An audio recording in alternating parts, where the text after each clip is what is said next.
Gamers, what is going on? I'm going to give you the most hinged reaction to 4.5. All right, let's just get into it. We've got a brand new Geo character, and for me, she doesn't change anything. She's not a game-changing unit in my opinion. She's kind of like Geo Kaching in a way. She's got a new mechanic where you can actually swap to a different character in the middle of her animation, and I mean, she looks cool. Also, I'm turning weird because the green screen. She looks cool. But she is Geo, and I just don't love Geo reactions. They're pretty boring or non-existent, and so this one is for me like an insta skip, like not even interested whatsoever.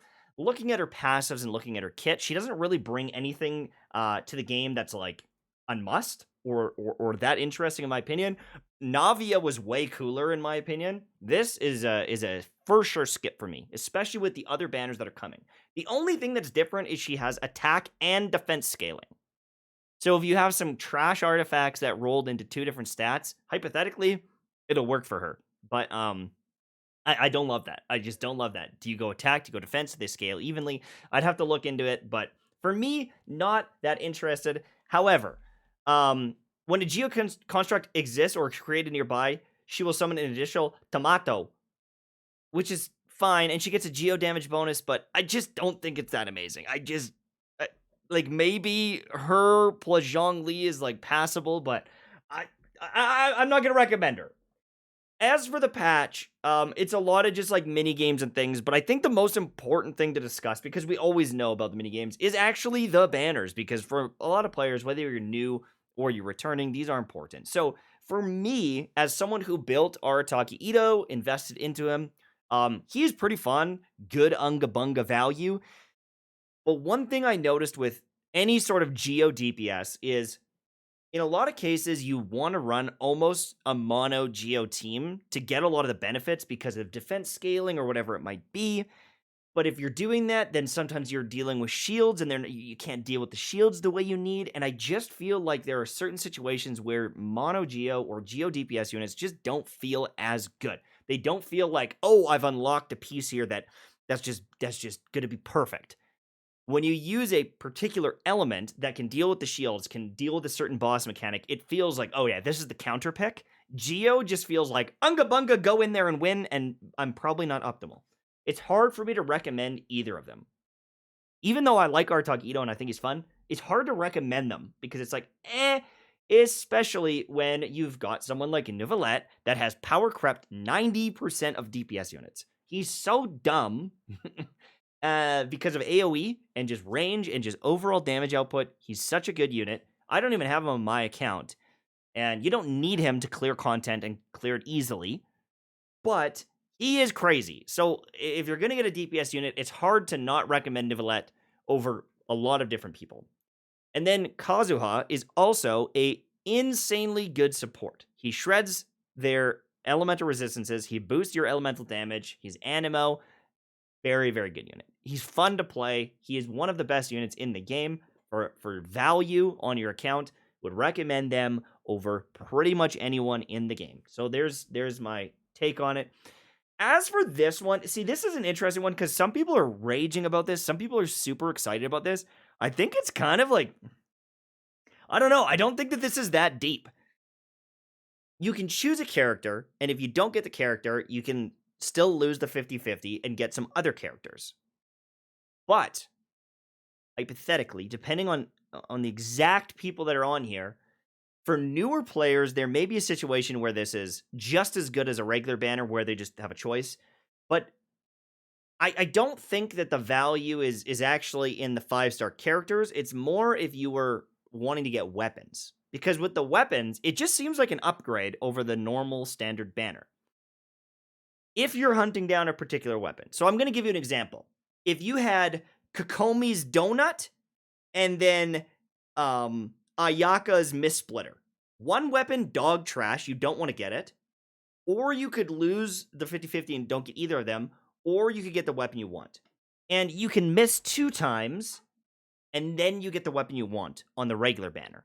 On this one, you only miss 1 time, and then you get the one weapon you want. So hypothetically, mathematically, this banner is better for weapons as long as you can choose the particular weapon you're looking for, and that's the only thing you care about. normal weapon banners if you somehow hit either one and you want both. Like, that's cool, but I don't know.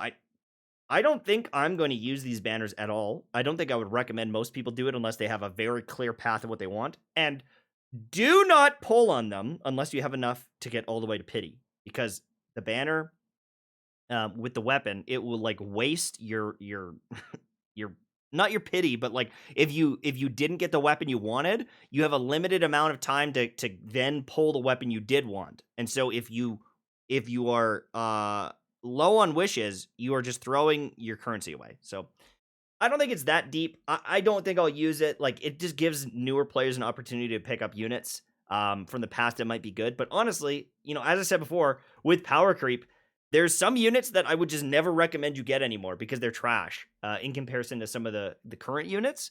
And also because Hyper Bloom is so overpowered in this game, it's like you could beat the game with a lot of 4-star units with like Dendro MC and like it's very hard for me to get excited about characters anymore. Every character that comes out, I'm like, I don't care. As for the mini games, like it's mini games. The one thing I'll say is I looked up leaks of this staff, and I think it could be passable for a healer. That's all I'm gonna say. An HP scaling healer maybe would benefit, who needs a little bit of energy here and there. It's passable. For a new player, maybe it opens up a door. I don't think it's the worst thing ever. I really don't think it's the worst thing, but it's definitely focused on HP scaling and healers. But is what it is. There's like a little festival thing, a little story. Okay, we got some beta, we got some Lisa, and then there's a bunch of minigame stuff. Hell yes! Feline Fortress. Cannot wait for that. We get to make a comfy place for our cats. Come on, guys. You know what I think. You know what I think. Do I have to say it? Come on. Oh my god, thank God I can pet my cat. And then, yes! Oh my god, they added Novelette and the TCG. Oh my friggin' goodness. Oh my friggin' goodness. This is friggin' amazing. Also, oh my god, I think that's more. I think that Genius Invent, is this more Genius Invocation events? Anyways, oh, pinball. Oh yeah. Boys, I'll see you at Natlin. Like I want to play Natlin. I want to see what happens in the story, but oh my, it's just hard to want to even log in, man. I hate that. I hate that, but it is what it is. Now let's talk about something else that's going around. The developer discussion, okay? They always do these developer discussions. They're like, we're listening to the community. We're zoning in on what the community thinks. Let's fix some things. Let's see what they did this time. All right. They added a guide for you to figure out where materials are in the game to level up your characters. And they made little guides to say, hey, your weapon's doing good, but your artifacts are trash. And so are your talents. Honestly, what is one of my most viewed videos? MTash, how to do 10x more damage. All right, this is one of my most viewed videos. How many views does this have? How many views is this? 4.7 million views. Because a lot of people don't understand how to level up their characters, ascend their, like, you unlock skill level ups and ascensions at different times. Like, I understand people get confused. And so I don't think this is a bad feature. It's just a niche feature, especially because it only really pertains to new players that are coming. And maybe there's a lot of new players that are coming to the game. But for anyone that's a veteran, this is just something that's like, who cares? They give weapon recommendations, but I just hope that they're actually accurate, because not putting Thrilling Tales on here for Barbara is just like brain dead. Why wouldn't you at least recommend that? Because I guarantee it has a huge usage rate. Way more than Prototype Amber. Maybe it doesn't, but anyways, I don't think that this is a bad feature. I just think that it's a niche feature that's like not going to be used by a lot of people other than new people. And it's just like TCG. It just seems like one of these things that they're putting a lot of dev time into that no one is really asking for. Some of it is like quality of life stuff. Show me what stuff I have for my next ascension when I hit that level. Like, I don't think that's a bad thing, but there's a lot of people here that are like, why are you treating us like babies? It's always new player this, new player that. What about old and dedicated players? Like, I think people are just tilted. Are the devs treating players like babies, holding their hand like we can't figure out all of this on our own? Here's the thing, though, is you have a comment like this from Lola Bunny. Or, you could just not use it. They don't understand that dev time is used creating these features instead of creating new content or a new boss or a new thing. Well, just don't use it. It's like, okay, but they made it instead of making content for us to play. So can you see how that's a problem? Well, just don't play the TCG. Many of us aren't. But they still have been doing patch after patch after patch of TCG updates with no new abyss floors, or no things to fight, or no roguelike system, or no activity to do, or no boss to fight. Do you understand how, just don't play it doesn't change the fact that they have not added or innovated on this game in years? So once again, another patch comes, another patch goes. I understand I sound tilted because this was my favorite game, and once again, they haven't done anything to bring me back. So I will let you know in 4.6 if something changes. I don't know why my frame rate is so messed up on this camera. I got to look at that.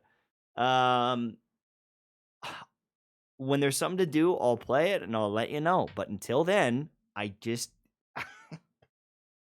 I'll keep playing HSR, maybe Wuthering Waves, maybe, I don't know.